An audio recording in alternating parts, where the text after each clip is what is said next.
Hi, good morning, good afternoon, good evening, depending where you're watching from.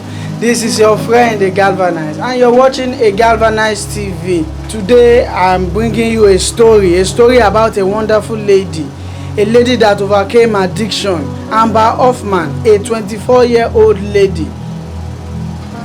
She went through so much difficulties as a result of addiction, drugs, heroin, alcohol. You know, her father, as she said, was an alcoholic. Her father was an alcoholic, and that was not the reason why she became addicted to alcohol and drugs and the rest. It was because she was trying to use her circumstances. She was always using her circumstances as an excuse. So when she becomes angry, she just tends to go back to alcohol, go back to drugs, just to ease her anger and the rest. She was using it as an excuse, and that's what most people are doing today. That has led them to addiction. Because you are going through financial challenges or difficulties or something, you just go, or maybe something just happened, you just go back and start drinking and start smoking and start taking drugs and thinking that will ease your pain, without knowing that it's destroying your life the more, making you more addicted to it. That is what happened to Amber Hoffman. And how did she recover? I will be showing you a video where she was saying it herself. She was telling her own story. I will bring you this video. You will watch this video, and do not forget to subscribe. Do not forget to like. Do not forget to click on the notification bell and share and comment below. You know, addicted folks are not to be abused. They are not to be jailed. They are not to be despised. They are not to be condemned. Addicted folks are to be helped. They need help. And as I always say, it takes a spirit to stop a spirit. There's a spirit behind addiction. Spirit that will not let you to stop. You just find it that you can't just help yourself. The only way you can overcome such addiction is to allow a spirit to take over you, which is the Holy Spirit. God is the only one that can help you. God, with your willingness, then you will overcome addiction. In the case of Amber Hoffman, she was willing to stop. She was willing to walk towards it, and God intervened, and now she's recovering, and she's a better person now, helping people that are addicted. Watch this video, and whatever you learn from it, don't forget to let us know in the comment section below. Okay, let me show you the video. Growing up, my dad was a biker and my mom is a nurse. They divorced when I was very young. I have no recollection of them being together, but I lived in two different worlds. So one of my first memories is being pushed on a swing by a big guy in a motorcycle gang. And you know, that was the world that my dad lived in. And my mom was very proper. She drinks a pina colada once a year and feels funny. And you know, we don't say that other people are alcoholics or addicts, but my father really enjoyed drinking and a slew of other things. I don't think that my childhood made me an alcoholic. I think that that's, you know, I use some of my circumstances as an excuse. When I was drinking in college, I had something called Dr. Jekyll, Mr. Hyde syndrome. I would turn into this angry person, and all of the daddy issues that I had came pouring out, and I wasn't a nice person, and I really don't know how I had friends. I just had this feeling that the world would be a better place without me, that I was not beneficial to anyone in any way, and that my family and that everybody that I knew would be better off without me. And so I decided, you know, to end my life. Obviously it didn't work, because here I am. You know, and it wasn't one of those cries for help where I wanted someone to come rescue me. Like, I really was just done. You know, I felt like the way that I felt that night, that I was gonna feel that way forever. And so I tried to kill myself, and in a horrible way. And I happened to make a phone call to my best friend, and she told me that I said I can't do this anymore. And she made a series of phone calls. My stepmom came and rescued me, you know, and my feet were purple and I was dying. You know, if she hadn't been there 5 minutes sooner, I would have been gone. And I went to the hospital, and I remember the ER doctor said, "How did you do this to yourself?" And I just said, I'm so numb, you know. And then I had to go to a mental hospital, you know what I mean? That was pretty much my only option, and it was so scary. And I remember I didn't understand that I was detoxing. I didn't understand any of that. They were taking my blood pressure like every 5 minutes, and I was screaming at them, "Why aren't you taking everyone else's blood pressure?" I learned about my powers of manipulation that day because I convinced a psychiatrist that I was fine, you know, and that I wanted to go home, and she let me leave.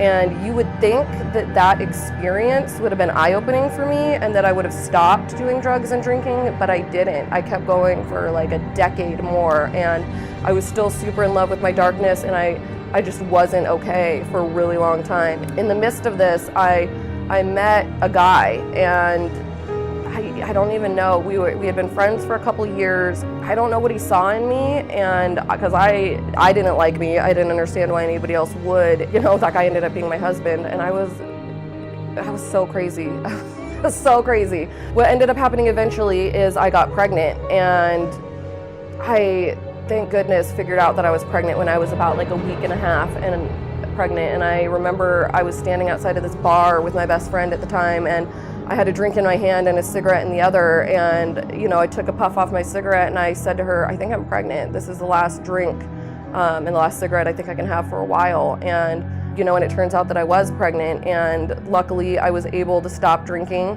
and smoking. I didn't even eat processed cheese my entire pregnancy. And the thing is that I wasn't sober. I was dry. You know, I really wanted to drink, but I didn't. And then my son came, and I had these plans to be this amazing parent. You know, I was going to be a soccer mom. I was going to wear khakis and polos, and you know, I was going to become this person, and I didn't understand what addiction and alcoholism was. And so when my son was about a month old, he was born in November, and so it was December. I went to a Christmas party, and I thought that I could just have one drink. And my friend and I finished, you know, a gallon of vodka. We tried to go into a bar. They said, "No, thank you, please don't come in here." And I stumbled into my house, and my husband was sitting on the couch, and he looked at me and he said, "Amber, I want a divorce."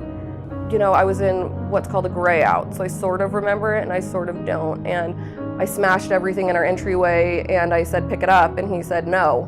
And I went to bed, and then I woke up in the morning and I saw our entryway, and I sent my husband a message and I said, "I don't remember a lot about last night, but I remember that you want a divorce."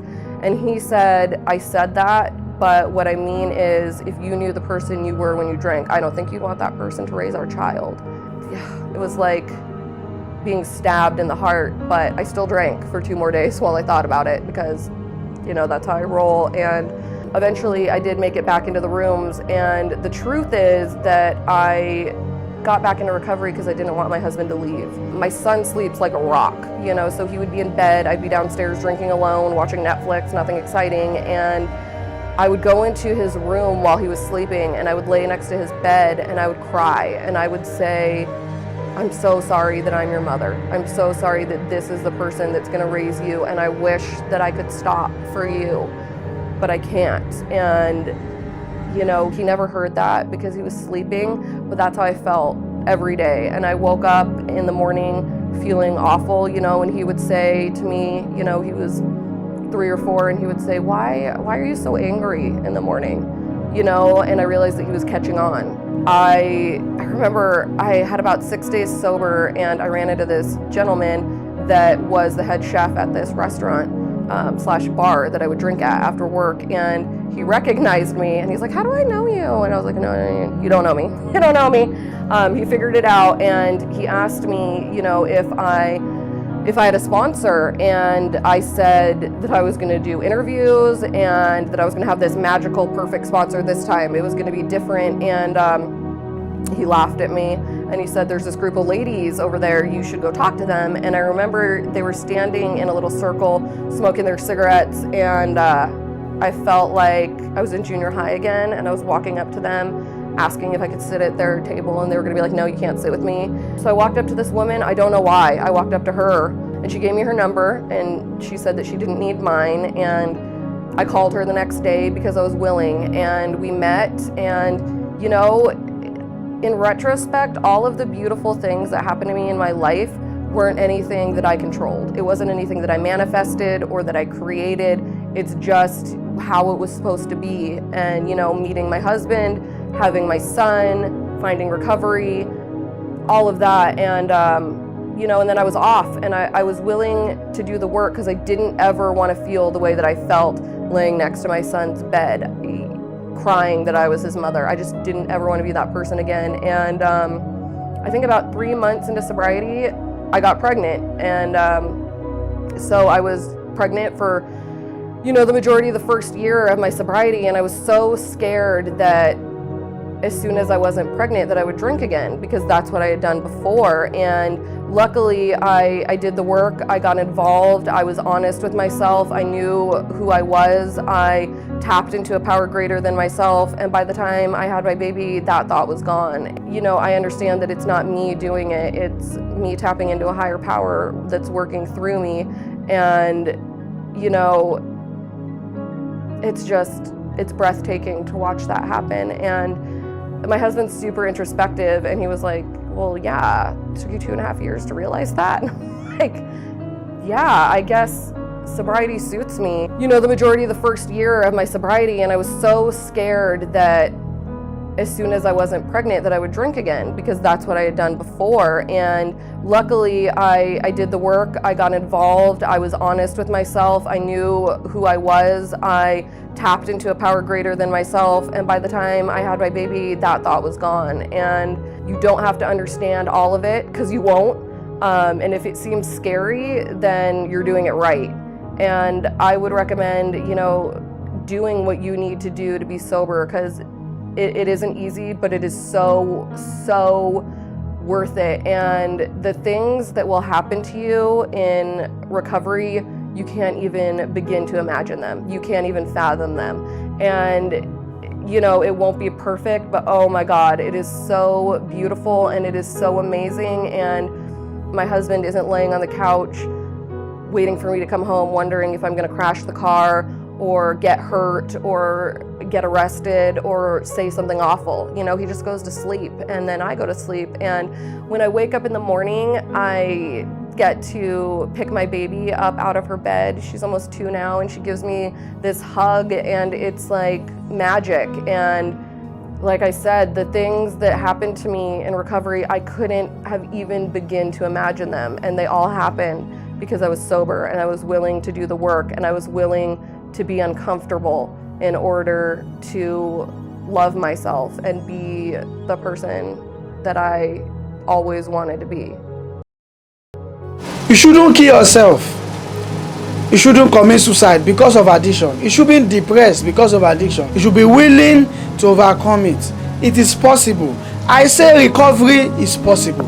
I was completely broken, lost 93 pounds, living on the streets, living in fear, in pain, addicted to meth and heroin, and ready for my life to finally end.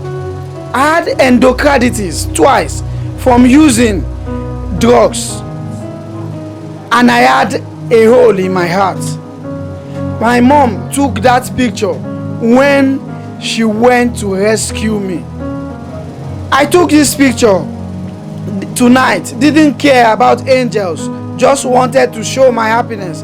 9 months clean.